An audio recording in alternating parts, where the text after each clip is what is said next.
ഇപ്പോൾ നാം ശ്രവിച്ചുകൊണ്ടിരിക്കുന്നത് morning voice എന്ന ആത്മീയ ശുശ്രൂഷയാണ്. ഇന്ന് ദൈവവചനത്തിൽ നിന്നും കർത്താവിൻ്റെ ദാസൻ ബോബി ചാർലി മൈലപ്ര ധ്യാനചിന്തകൾ പങ്കുവയ്ക്കുന്നു. എന്റെ നാവ് നവ്യഗാനം പാടും, എന്റെ ഹൃത്ത് നൂതന രാഗം നീട്ടും. കർത്താവേ, നീ എന്നെ സ്നേഹിച്ചു, പ്രാണനാഥ നീ എന്നെ വീണ്ടെടുത്തു.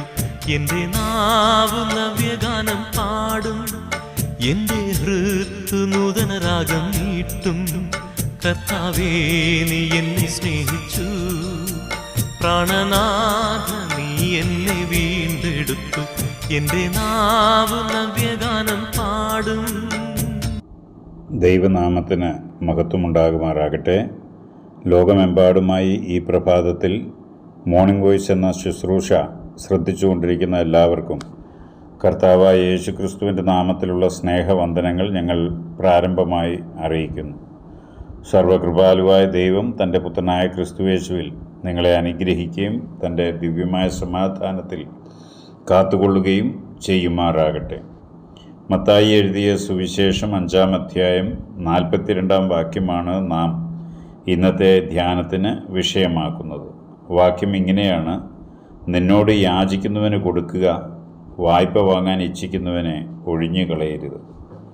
പ്രിയപ്പെട്ടവരെ, ഇന്ന് രാവിലെ നാം ഈ വചനത്തിൻ്റെ ഉള്ളടക്കം മനസ്സിലാക്കുകയും നമ്മുടെ ക്രിസ്തീയ ജീവിതത്തിൻ്റെ പ്രവർത്തന തലത്തിലുള്ള കുറവുകളെ മനസ്സിലാക്കി തിരുത്തുകയും പരിഹരിക്കുകയും ചെയ്യുവാൻ ദൈവം ഇന്നത്തെ വചനത്തിൻ്റെ ധ്യാനത്തിലൂടെ നമ്മെ സഹായിക്കുമാറാകട്ടെ.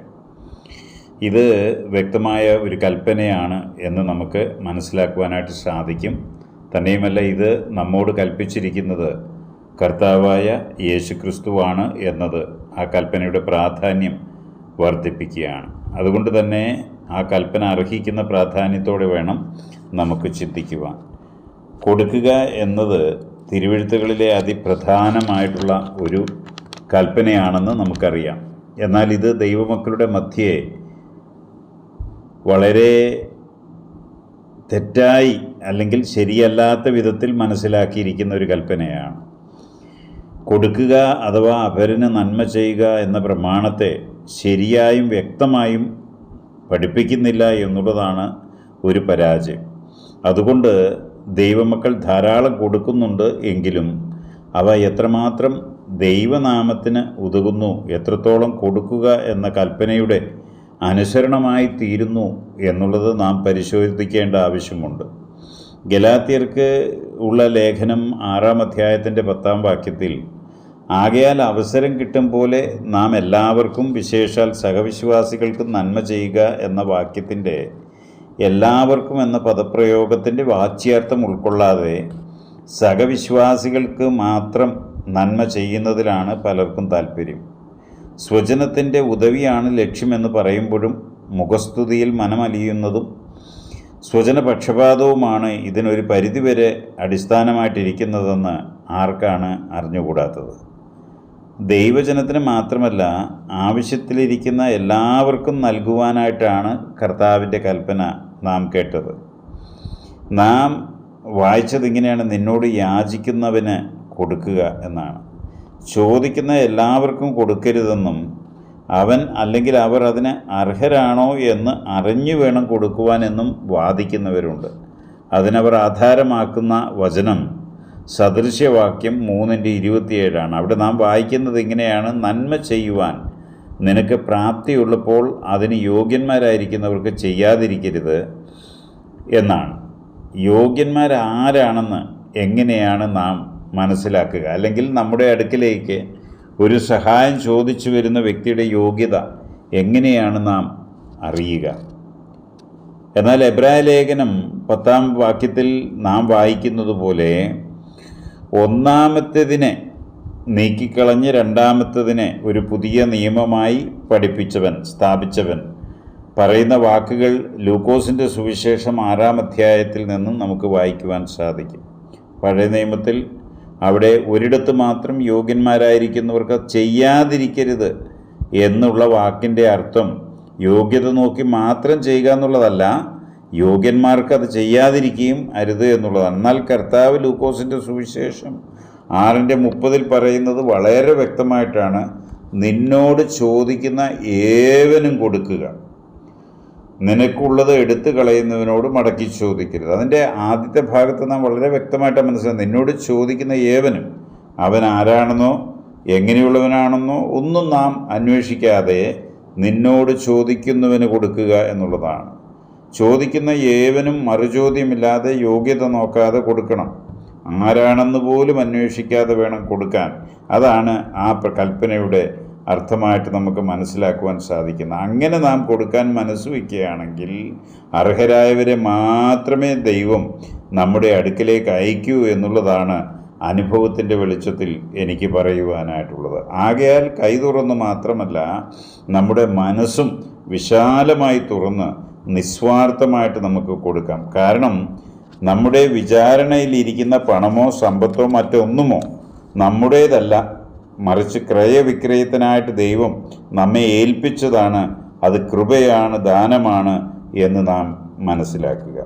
112 സങ്കീർത്തനം 5 വാക്യത്തിൽ നാം വായിക്കുന്ന, കൃപ തോന്നി കൊടുക്കുന്നവൻ ശുഭമായിരിക്കും, വ്യവഹാരത്തിൽ അവൻ തൻ്റെ കാര്യം നേടുമെന്നാണ്. കൃപ തോന്നി കൊടുക്കുന്നവൻ, അതായത് നമ്മുടെ അടുക്കിലേക്ക് നമ്മുടെ സഹായത്തിനായി വരുന്നവനോട് കൃപ തോന്നി, മനസ്സലിവ് തോന്നി, ദയ തോന്നി കൊടുക്കുക എന്നുള്ളതാണ്. കാരണം നാം ഒരു വ്യവഹാരത്തിൽ ഏർപ്പെടുമ്പോൾ ആ വ്യവഹാരത്തിൽ നമ്മുടെ കാര്യം നേടുവാൻ തക്കവണ്ണം ദൈവം കാര്യങ്ങളെ നമുക്ക് അനുകൂലമാക്കി മാറ്റുവാൻ അത് മുഖാന്തരം ഇടയായിത്തീരുമെന്നാണ് ആ വചനം നൽകുന്ന വാഗ്ദത്തം.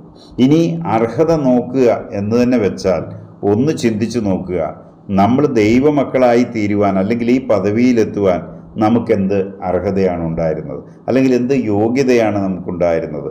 കർത്താവിൻ്റെ മക്കളെന്നുള്ള ഈ അനുഗ്രഹീത പദവിയിലേക്ക് ഉയർത്തപ്പെടുവാൻ ഏത് അർഹതയുടെ യോഗ്യതയുടെ അടിസ്ഥാനത്തിലാണ് കർത്താവ് അത് നമുക്ക് ചെയ്തു തന്നത്?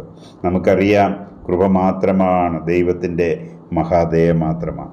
നമ്മൾ റോമാലേഖനം 5:20 വായിക്കുന്ന പോലെ പാപം പെരുകിയെടുത്ത് കൃപയും അത്യന്തം വർദ്ധിച്ചു പെരുകി, അത് നമുക്ക് അനുഗ്രഹമായിട്ട് തീർന്നു. ദൈവത്തിൻ്റെ കൃപ നമുക്ക് വന്നു. അതുകൊണ്ട് ആ എഫേസ്യ ലേഖനത്തിൽ നാം വായിക്കുന്നത്, കൃപയാൽ അത്രേ നിങ്ങൾ രക്ഷിക്കപ്പെട്ടിരിക്കുന്നു. ആകയാൽ നാം ഔദാര്യമായിട്ട് കൊടുക്കുക, മനസ്സോടെ കൊടുക്കുക, അളവ് കൂടാതെ കൊടുക്കുക. കർത്താവ് തന്നെ വ്യക്തമായിട്ട് പറഞ്ഞു, കൊടുപ്പിൻ എന്നാൽ നിങ്ങൾക്ക് കിട്ടും, അമർത്തി കുലുക്കി കവിയുന്ന ഒരു നല്ല അളവ് നിങ്ങളുടെ മടിയിൽ പകർന്നു തരും. നിങ്ങൾ അളക്കുന്ന അളവിനാൽ തന്നെ നിങ്ങൾക്കും അളന്ന് കിട്ടും. കൊടുക്കുന്നത് വാഗ്ദത്തങ്ങളാൽ മുദ്രയിടപ്പെട്ട ഒരു കൽപ്പനയുടെ അനുസരണമാണ്. ആ കൊടുക്കുക എന്ന കൽപ്പനയ്ക്ക് തന്നെ ഒരു വലിയ വാഗ്ദത്തം അതിനുള്ളിൽ ഇങ്ങനെ ദൈവം സംക്ഷേപിച്ചിരിക്കുകയാണ്. അതുകൊണ്ട് നാം തീർച്ചയായിട്ടും കർത്താവിനെ കൊടുക്കുക. ഇനി അങ്ങനെ വാഗ്ദത്തം ഇല്ലെങ്കിൽ പോലും അവിടുന്ന് ഔദാര്യമായിട്ട് നമുക്ക് തന്ന നന്മകളാണെന്ന് മനസ്സിലാക്കി ഔദാര്യമായിട്ട് നാം കൊടുക്കണം. എന്നാൽ അതിൻ്റെ പിന്നിൽ പ്രതിഫലത്തിൻ്റെ വാഗ്ദത്തം നമുക്ക് കാണുകയാണ്. കൊടുക്കുന്നതായ ഒരു സംസ്കാരം നാം ആർജിക്കണം. അർഹതയും യോഗ്യതയും നോക്കിയല്ല ചെയ്യുന്നതെല്ലാം കർത്താവിനെന്ന പോലെ മനസ്സോടെ ചെയ്യുവാൻ നാം ഉത്സാഹം കാണിക്കേണ്ടതാണ്. അതെല്ലാം സ്നേഹത്തിൽ ചെയ്യുവാൻ നാം ഉത്സാഹം കാണിക്കേണ്ടതാണ്. ഒരു വാക്യം വായിച്ച് ഞാനിവിടെ ഇതിന് അവസാനം കുറിക്കട്ടെ. നാം വായിക്കുന്നത് ലൂക്കോസിൻ്റെ സുവിശേഷം 6:35-36 വാക്യങ്ങളാണ്. അവിടെ വായിക്കുന്നത് ഇങ്ങനെയാണ്, ഒന്നും പകരം ഇച്ഛിക്കാതെ കൊടുപ്പിൻ, എന്നാൽ നിങ്ങളുടെ പ്രതിഫലം വളരെയാകും. നിങ്ങൾ അത്യുന്നതൻ്റെ മക്കളെന്നറിയപ്പെടും. അവൻ നന്ദി കെട്ടവരോടും ദുഷ്ടന്മാരോടും ദയാലുവല്ലോ. നിങ്ങളുടെ പിതാവ് മനസ്സലിവുള്ളവനായിരിക്കുന്നത് പോലെ നിങ്ങളും മനസ്സലിവുള്ളവൻ ആയിരിക്കും. ഈ വാചനം എന്തിനാണ് നമ്മൾ വിശദീകരിക്കേണ്ട ആവശ്യമെന്താണ്? വളരെ വ്യക്തമാണത്. നാം ദൈവത്തിൻ്റെ മക്കളെന്ന് അവകാശപ്പെടുമ്പോൾ അവൻ്റെ മക്കളെന്നറിയപ്പെടുവാൻ തക്കവണ്ണം നാം അത് വളരെ ഔദാര്യമായിട്ട് ചെയ്യണമെന്നാണ് ദൈവവചനം ഓർമ്മിപ്പിക്കുന്നത്. ഒന്നും ഇച്ഛിക്കാതെ കൊടുക്കണം. മുഖസ്തുതിയിൽ വീഴാതെയും സ്വജനപക്ഷപാതം കൂടാതെയും കർത്താവിൻ്റെ കൽപ്പന അനുസരിക്കുന്നവരായിട്ട് നമുക്ക് മാറാം. നമ്മോട് ചോദിക്കുന്ന ഏവർക്കും നമുക്ക് കൊടുക്കാം. വായ്പ ചോദിക്കുന്നവനെ മുകളിൽ രേഖപ്പെടുത്തിയിരിക്കുന്നത് പോലെ ഒഴിഞ്ഞു കളയാതെ നമുക്കിരിക്കാം. അങ്ങനെ ദൈവത്തിൻ്റെ മക്കളാണ് നാം എന്ന് നമ്മുടെ പ്രവൃത്തികളിലൂടെയും ജീവിതത്തിലൂടെയും നമുക്ക് ലോകത്തിൻ്റെ മുമ്പാകെ തെളിയിക്കാം എന്നുള്ളതാണ് നമ്മെക്കുറിച്ച് ദൈവം ആഗ്രഹിക്കുന്നത്. നാം അത് തെളിയിക്കേണ്ടത് വളരെ ആവശ്യമാണ്. ദൈവത്തിൻ്റെ മക്കളെന്ന് മേനി പറഞ്ഞ് നടക്കുമ്പോൾ ആ ദൈവത്തിൻ്റെ മക്കളാണ് നാം എന്നുള്ളത് നമ്മുടെ ക്രിസ്തീയ ജീവിതത്തിൻ്റെ വഴികളിൽ ലോകത്തിന് ബോധ്യപ്പെടേണ്ടത് ആവശ്യമാണ്. എൻ്റെ പ്രിയപ്പെട്ടവരെ, ദൈവം ഈ വചനങ്ങളാലും തൻ്റെ പരിശുദ്ധാത്മാവിനാലും നമ്മെ അതിന് സഹായിക്കുമാറാകട്ടെ. ദൈവ നാമം ഇതിലൂടെ മഹത്വപ്പെടുമാറാകട്ടെ. ആമേൻ.